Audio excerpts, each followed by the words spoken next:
ബാലരാമ, എന്തോ വാഹനം ഏതോ വന്നിട്ടുണ്ട്. ഓ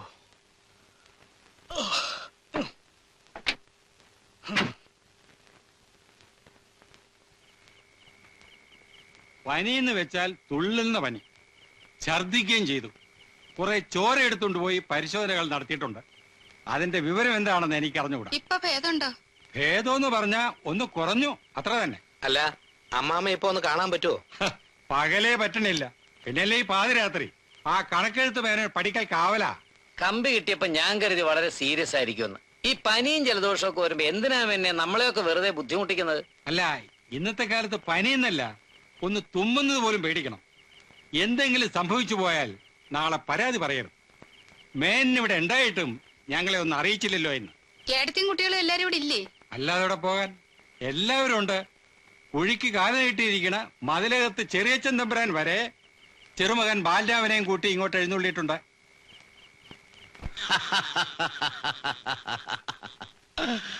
അപ്പോ മദ്രാസിൽ നിന്നും സുഭദ്രാവർമ്മയെത്തി. ഇനിയിപ്പോ ആരെങ്കിലും ഉണ്ടോ എത്താൻ? ജാനകിക്കൊരു മകനുണ്ടായിരുന്നല്ലോ, ബാംബേക്കാരൻ, ഒരു കറുമ്പൻ വർമ്മ. അവനെത്തിയോ? ഇല്ലാന്ന് തോന്നുന്നു. ഊട്ടുപുരയിൽ അങ്ങനെ ഒരാളെ കണ്ട ഓർമ്മയില്ല. ഏയ്, വരാണ്ടിരിക്കില്ല. മുത്തശ്ശ, ആ, അമ്മാവൻ തിരുമനസ് തട്ടിപ്പോകുന്നതിന് മുമ്പ് നമ്മുടെ കാര്യം ഒന്ന് പറയണ്ടേ? പറയണം. വരട്ടെ വരട്ടെ. ഒരു വാഹനം വന്ന ശബ്ദമല്ലയോ കേട്ടത്? അതെ, ഓട്ടോറിക്ഷയാണ്. അത് അയാളാവണമല്ലോ. ആരെ? ജാനകിയുടെ മകൻ. നിന്നെ നോക്കി നോക്കി കണ്ണു കഴിച്ചു. ഉച്ചയ്ക്ക് വരുമെന്നല്ലേ പറഞ്ഞിരുന്നത്? കൊച്ചിയിൽ ഇറങ്ങേണ്ട വിമാനം അങ്ങ് തിരുവനന്തപുരത്തായിരുന്നു ഇറങ്ങിയത്. അവിടുന്ന് ഒരു ബസ് പിടിച്ച് വരിക. ട്രെയിനിന് വന്നാ മതിയായിരുന്നു. ഇതിപ്പോ കാശത്രയാ പോയത്? അത് പോട്ടെ, അമ്മാമ്മക്ക് എങ്ങനെ ഇരിക്കുന്നു? കുറവുണ്ടെന്നാ പറയണേ. സത്യാവസ്ഥ ആരോട് ചോദിച്ചാ മനസ്സിലാക്കുക? അമ്മയും അച്ഛനും അമ്മാമ്മയുടെ അടുത്ത് തന്നെ ഉണ്ടായിരുന്നല്ലോ. അതെങ്ങനെ? കേറി ഒന്ന് കാണാൻ സമ്മതിച്ചത് ഒരേ ഒരു പ്രാവശ്യ. അതെന്താ? ഏട്ടൻ തിരുമനസിന് പ്രായം ഏറും തോറും വാശിയും ശുണ്ഠിയും വർദ്ധിച്ചു വരിക. ഇപ്പൊ നമ്മോടൊന്നും ഒരു താല്പര്യവും ഇല്ല. മഹാരാജാവിനേക്കാളും പ്രൗഢി സെക്രട്ടറി രാമമേനോനാ. പിന്നെങ്ങനാ? ഏട്ടൻ എന്തെങ്കിലും സംഭവിക്കുന്നതിന് മുമ്പ് കുറച്ച് പണമോ ഭൂമിയോ എന്തെങ്കിലും കിട്ടിയാ നമ്മുടെ ഗുപ്തന് കൊള്ളാം. ഓരോരുത്തർക്കുള്ള മഹ ഏട്ടൻ തിരുമനസുകൊണ്ട് എഴുതി വെച്ചിട്ടുണ്ടെന്ന് ആ കണക്കെഴുത്ത് വേനോ പറഞ്ഞല്ലോ. പക്ഷെ ഏട്ടന്റെ കാലശേഷം കിട്ടൂന്ന് മാത്രം. അല്ലാണ്ട് ആർക്കും കൊടുക്കാനാ? മക്കളോ ഇല്ല. വല്യമ്പ്രാട്ടിക്കാണെങ്കിൽ പണത്തിന്റെ സ്വത്തിന്റെ ഒരു കാര്യമില്ല. നമുക്ക് കഷ്ടിക്കുള്ള വഹ വെച്ചിട്ടുണ്ടാവും, അത് ഉറപ്പാ. എന്താ ഉറപ്പ്? ഉറപ്പുണ്ട്. മറ്റാർക്ക് കൊടുക്കുന്നതിലും അസാരം കൂടുതലേ നമുക്ക് വയ്ക്കൂ. എന്താച്ചാ ഏട്ടൻ തിരുമനസുകൊണ്ട് കലയെയും കലാകാരന്മാരെയും ബഹുമാനിക്കുന്ന ആളാ. പിന്നെ ഇവിടെ സംബന്ധം ചെയ്തൊരു ബ്രാഹ്മണൻ ഞാൻ ഒരാളേ ഉള്ളൂ. ഇപ്പോഴും നല്ല നേരാണെങ്കിൽ ഒരു പദം ആടിക്കാണിച്ചാൽ ഉടനെ തരും പാരിതോഷികം. ദാ ഈ മോതിരം ഓർമ്മയുണ്ടോ? എന്റെ രൗദ്രഭീമനെ അദ്ദേഹം മനസ്സറിഞ്ഞ് പ്രസാദിച്ചതാ. നിങ്ങളുടെ വിചാരം ഒക്കെ മണ്ടത്തരാ. എന്റെ ഈശ്വര, ഇങ്ങനൊരു ബുദ്ധിയില്ലാത്ത നമ്പൂരിയാണല്ലോ എന്റെ ഏട്ടൻ കണ്ടുപിടിച്ചു തന്നത്. രാജവംശത്തിൽ ജനിച്ചെങ്കിലും ബുദ്ധിയില്ലാത്ത തനിക്ക. താനും തന്റെ സഹോദരിമാരും അവരുടെ ഭർത്താക്കന്മാരും ഇങ്ങനെ വട്ടം ചുറ്റുന്നത് എന്തിനാന്നേ ഏട്ടൻ തിരുമനസിന് നന്നായിട്ട് അറിയാം. സ്വത്തിനും പണത്തിനും ഒന്നും അതിമോഹം ഇല്ലാണ്ട് ഒതുങ്ങി നിന്നാൽ നമ്മളോട് ഇഷ്ടമുണ്ടാവും ഏട്ടന്. പിന്നെ ഒരു കലാകാരൻ എന്നുള്ള ബഹുമാനവും. മനസ്സറിഞ്ഞ് എന്തെങ്കിലും തരുന്നത് നമുക്ക് തന്നെയായിരിക്കും, ഉറപ്പാ.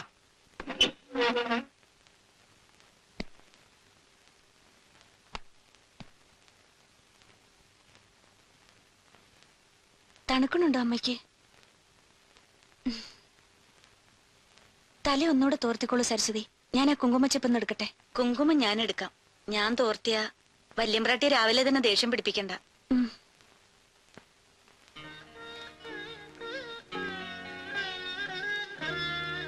മതി, ഉണ്ണി വരാറായി. വരുമ്പോ മട്ടുപ്പാവി കാത്തു നിന്നില്ലെങ്കിൽ അത് മതി മോഹം കറുപ്പിക്കാൻ. കുട്ടി കണ്ടിട്ടില്ലല്ലോ ഉണ്ണിയെ? ഇല്ല.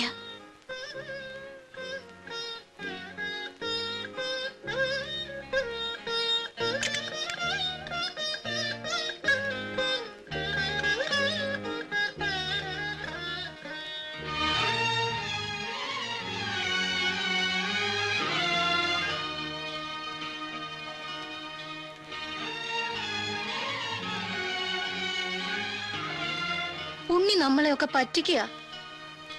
വികൃതി തരം അവന്റെ കൂടപ്പിറപ്പാ. എത്ര നാളായി ഞാനിങ്ങനെ കാത്തിരിക്കാൻ തുടങ്ങിയിട്ട്.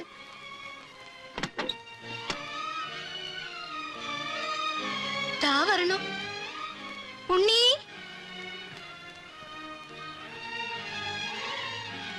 മോർണിംഗ്. അത് ഗുപ്തൻ തമ്പുരാനാ. ഏ മാധു തമ്പുരാട്ടിയുടെ മകൻ ഗുപ്തൻ തമ്പുരാൻ. പോകാൻ പറയൂ.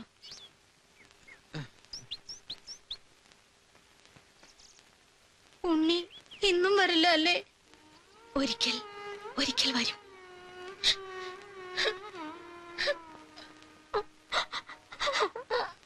തിരുമനസ്സുണർന്നു. കുട്ടിയെ വിളിക്കണമെന്ന് കാര്യസ്ഥം വന്ന് പറഞ്ഞു. അതെ, ഉദയനാപുരം പാലസ് സെക്രട്ടറി രാമനാണ്. ഇല്ല, ബെഡ് റെസ്റ്റ് ആണ്. ഇല്ല, അതെ, സോറി, ബുദ്ധിമുട്ടാണ്.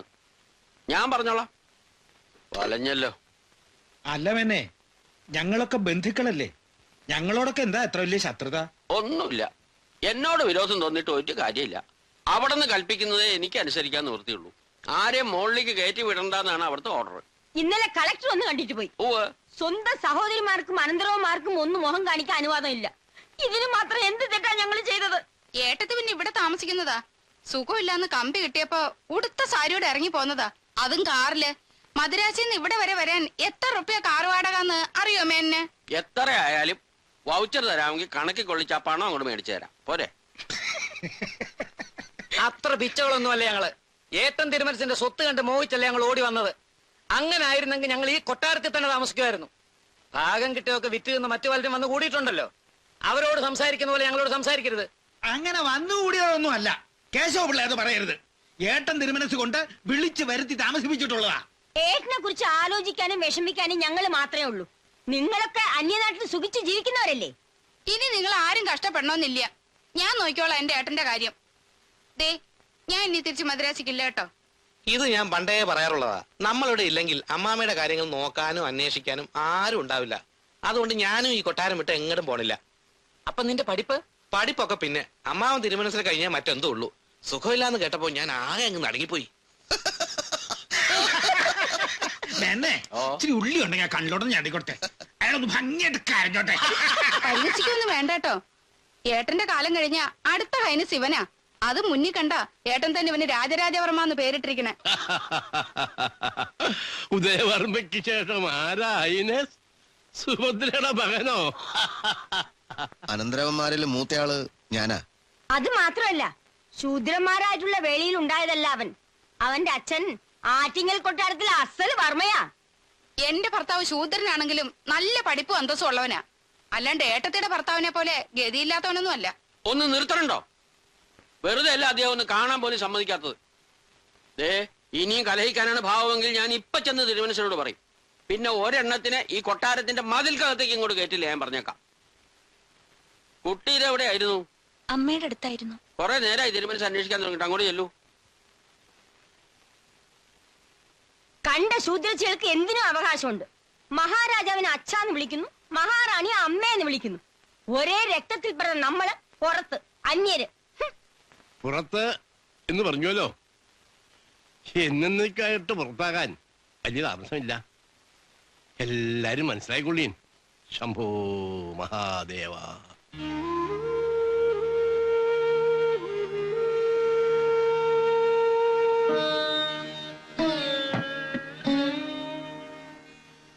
ഉണർന്നു എന്ന് പറഞ്ഞു. ഉണർന്നു, വീണ്ടും ഒന്ന് മയങ്ങി. മരുന്ന് കൊടുത്തില്ലേ? ഇല്ല, മയങ്ങിയതുകൊണ്ട് പിന്നെ വിളിച്ചില്ല. കുട്ടി വന്നിട്ട് ഉണർത്താം എന്ന് കരുതി. അച്ഛാ, അച്ഛാ,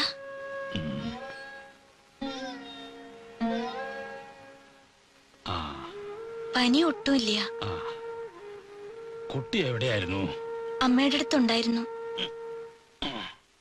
കാത്തിരിപ്പൊക്കെ കഴിഞ്ഞോ? ഞാൻ കട്ടിലിൽ കൊണ്ട് കിടത്തിയിട്ടാ പോന്നത്. ഇന്ന് ഇത്തിരി കരഞ്ഞു. ഇന്നലെ തീരെ ഉറങ്ങാൻ പറ്റിയില്ല.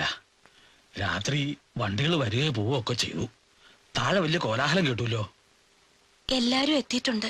ഞാൻ തന്നെയാ മദ്രാസിലും കോട്ടയിലും. എന്നോട് ആരാ ഇതൊക്കെ ചെണ്ട കൊട്ടി നാട് മുഴുവൻ അറിയിക്കാൻ പറഞ്ഞത്? സുഖമില്ലാണ്ട് കിടക്കുമ്പോഴും ഒരു സമാധാനം തരില്ല എന്ന് വെച്ചാൽ തിരുമനസ് മാപ്പാക്കണം. തലകർക്കും ഛർദിയും വന്നപ്പോ ഞാനങ്ങ് ഭയന്നു പോയി. വാ, ഇതോടെ എല്ലാം കഴിഞ്ഞു എന്ന് വിചാരിച്ചു അല്ലേ? തിരുവുള്ളക്കേടുണ്ടാവരുത്. സ്വപ്നത്തിൽ പോലും വിചാരിച്ചിട്ടില്ല. തമ്പുരാട്ടിമാരെ മാത്രമേ അറിയിച്ചിട്ടുള്ളൂ. അപ്പൊ പത്രത്തിൽ വന്നതോ? അതും അടിയന് പറ്റിയൊരു തെറ്റാണ്. ഒന്ന് തുമ്മിയാൽ അതും വാർത്തയാക്കണോ? ഫോൺ അങ്ങനെ ചിലച്ചോണ്ടിരിക്കുക. ആ രാമമേനോൻ മറുപടി പറഞ്ഞു തോറ്റു.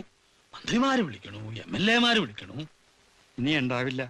തന്റെ ഇഷ്ടത്തിന് താൻ ഒന്നും ചെയ്യണ്ട. ഞാനോ മേനോ പറയണത് മാത്രം ചെയ്താ മതി. മനസ്സിലായില്ലേ കുഞ്ഞീഷ?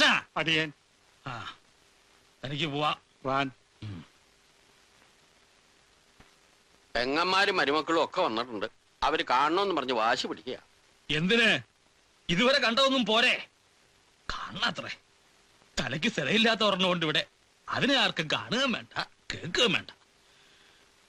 ദൂര സ്ഥലങ്ങളിൽ നിന്നൊക്കെ വന്നിട്ട് എങ്ങനെയാ കാണണ്ടെന്ന് പറയാ? മരിച്ചിട്ട് വന്നാ മതിയല്ലോ. എല്ലാവർക്കും ഉള്ളത് എഴുതി വെച്ചിട്ടുണ്ട് എന്ന് പറഞ്ഞോളൂ. ശല്യങ്ങള് അവസാനം അനാഥാകാൻ പോണത് ഭാഗീരഥിയാ. എന്റെ കാലം കഴിഞ്ഞാലും അവളെ മറക്കരുത് കേട്ടോ. പ്രസവിച്ചില്ലെങ്കിലും അമ്മയെന്ന് വിളിച്ചാ ശീലിച്ചത്. അമ്മയായിട്ട് തന്നെ കരുതണം. കരുതും, എനിക്കറിയാം. വളർത്തുമകളല്ല, മകളായിട്ട് തന്നെ അച്ഛൻ കണ്ടിട്ടുള്ളൂ. എന്നെ ഒന്ന് കുടിച്ചാലോ? വിരോധമില്ല, പക്ഷെ ഇന്ന് തന്നെ വേണോ? വേണം. ഇപ്പോഴത്തെ ഈ സുഖമില്ലായ്മയൊക്കെ കുളിക്കാഞ്ഞിട്ടാ. എന്നിട്ട് മതി മരുന്നും പ്രാതലും ഒക്കെ. നളചരിതത്തിൽ കലാമണ്ഡലം പപ്പുക്കുട്ടി ആശാന്റെ ദമയന്തി പൂരിക്കണ പോലെ തന്നെ. ചോന്നൂല മുഖം. എന്തിനാ എന്നെ ഇങ്ങനെ ഉപദ്രവിക്കുന്നത്? ഉപദ്രവിക്കേ? രാധ എന്താ ഇങ്ങനെ പറയണേ? ഇട്ടം കൊണ്ടല്ലേ വരണേ? എന്നെ ഇഷ്ടപ്പെടണ്ട, ഒന്ന് പോകൂ. മാധുത്തമ്പുരാട്ടി കണ്ട ചീത്ത മുഴുവൻ ഞാൻ കേൾക്കണം. രാധ എന്ന അമൂല്യ പുഷ്പത്തിന് ചുറ്റും പ്രണയപരവശനായി പറക്കുന്ന വണ്ടാണ് ഞാൻ, ഒരു ഭൃംഗം. ആ ഭൃംഗം. ഹലോ മിസ്റ്റർ ഭൃംഗം, പാഞ്ചാലി പരിണയമോ നളദമയന്തിയോ? ഏത് കഥയാണ് ആടുന്നത്?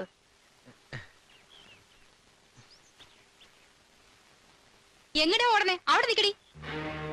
തമ്പുരാക്കന്മാരുടെ മുന്നിൽ ആടാനും കൊഴയാനും ഒന്നും നിക്കണ്ട. അവസാനം എന്തെങ്കിലും സംഭവിച്ചാ കണ്ണിൽ ഒലിപ്പിച്ചിട്ട് ഒരു കാര്യം ഉണ്ടാവില്ല. ഞാനൊന്നും പറയാൻ നിന്നില്ല. തമ്പുരാൻ വിശദീകരണം ഒന്നും വേണ്ട. 3-4 ആൺകുട്ടികൾ അവിടെ വേറെ വന്നിട്ടുണ്ട്. കളങ്കം ഇല്ലാത്ത കുട്ടികളാ. അവരെ കണ്ണ് കാണിക്കാനും ചിരിക്കാനും ഒന്നും നിക്കണ്ട. വഴക്കൊന്നും പറയണ്ട എന്റെ മാധവി. പൊക്കോട്ടെ, പാവം. പാവം പാവമാണെങ്കിൽ വിളിച്ച് കൂടെ താമസിപ്പിച്ചോളൂ. പൂങ്കണ്ണീരൊന്നും ഒലിപ്പിക്കണ്ട. കള്ളക്കരച്ചില്. എന്താ എടുത്തി? തള്ളയുടെ സ്വഭാവം എടുത്തു തുടങ്ങിയിരിക്കുക. ഞാൻ പറയാ നമ്മുടെ മക്കളുടെ അടുത്തൊന്നും എടുക്കണ്ടാന്ന്. പണ്ട് തള്ള തന്തയില്ലാത്ത കുട്ടിയെ വയറ്റിലിട്ട് നടന്നപ്പോഴും തമ്പുരാക്കന്മാർക്കായിരുന്നില്ലേ ചീത്തപ്പേര്? അവസാനം വിളിച്ചേർത്ത് ചോദിച്ചപ്പോഴല്ലേ കറവക്കാരൻ ആരുടെ പേര് പുറത്തു വന്നത്? ഞാൻ പൊയ്ക്കോട്ടെ തമ്പുരാട്ടി. പൊയ്ക്കോ. എന്നിട്ടുള്ളതും ഇല്ലാതൊക്കെ കൂടി ഏട്ടൻ തിരുമനസിനടുത്ത് പോയി പറഞ്ഞു കൊടുക്ക്. ഉദയനാപുരം കൊട്ടാരത്തിലെ രാജകുമാരിയല്ലേ? നമ്മുടെയൊക്കെ ഒരു ഗതികേടേ. അടിച്ചു കളിക്കാൻ നിന്ന പാറക്കുട്ടി ഒരപ്പരെ പിഴച്ചു പറ്റിട്ട് പോയ കുട്ടിക്ക് ഇപ്പൊ നമ്മളെക്കാളും സ്ഥാനം എവിടെ? എന്തിനാ മറ്റുള്ളവരെ പറയുന്നേ? നമ്മുടെ ഏട്ടൻ തിരുമനസിനെ തന്നെ പറഞ്ഞാ മതി. ഏട്ടൻ തിരുമനസിന് കാര്യങ്ങളെല്ലാം അറിയാം.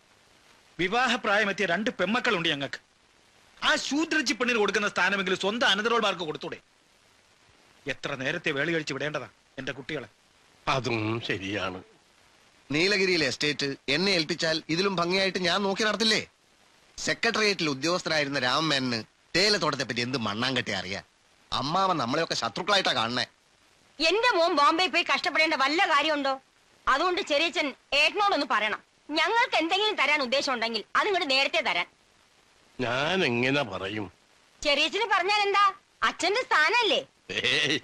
അതല്ല, ആ ബാലരാമന് 4-5 ഏക്കർ സ്ഥലം ഇഷ്ടദാനമായി ചോദിക്കാൻ ഒരുങ്ങിയിരിക്കുക ഞാൻ.